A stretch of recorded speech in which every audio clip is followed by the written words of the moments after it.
தங்கச்சி சாரிம்மா, உன் அண்ணன் இன்னைக்கு தான் ஊர்லேருந்து வந்தேன். டேய் அப்படியே அம்மா மாதிரி. ஏய் என்னாச்சு? ஒன்றும் இல்லைண்ணா. என்னாச்சு? ஏய் என்னாச்சு? ஏங்க உங்க அம்மா சும்மா சும்மா பெண் குழந்தை பெற்று கொடுத்தேன்னு குறை சொல்லிட்டே இருக்காங்க. இதுவும் குழந்தை தானேங்க. அவங்க எதிர்பார்த்ததை உன்னால் செய்ய முடியலனா அப்படி தான் சொல்லுவாங்க. அதுக்கு என்ன பண்ண முடியும்? ஏய் இந்தாடி எடுத்து குடி. 10 மாசமா அழகான ஆம்பளை பிள்ளைய பெற்று கொடுப்பேன்னு காத்து கிடக்க, கடைசியில பொட்டை கழுதையை பெற்று வச்சிருக்க. குழந்தைய வச்சுட்டு வா. ராஜா என்னம்மா? டேய் ஏங்க நீங்களா மனுஷங்க தானா?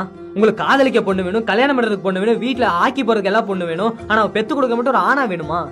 அவன் வீட்டுல குழந்தை இல்லாம தவ இருந்துட்டு இருக்காங்க. மகாலட்சுமி ஒரு பிள்ளைய பெத்து கொடுத்துட்டு அவளை போய் இப்படி கஷ்டப்படுத்திட்டு இருக்கீங்க. ஏய் நீ குழந்தைய தூக்கி டேய் வா. தம்பி கௌசி, டேய் வயசுல சின்னவனா இருந்தாலும் உனக்கு இருக்கிற அறிவு எனக்கு இல்லடா. இதுக்கு மேலே என் மருமகளை நான் நல்லா பாத்துக்கிறேன்டா. டேய் ராஜா. சாரிப்பா.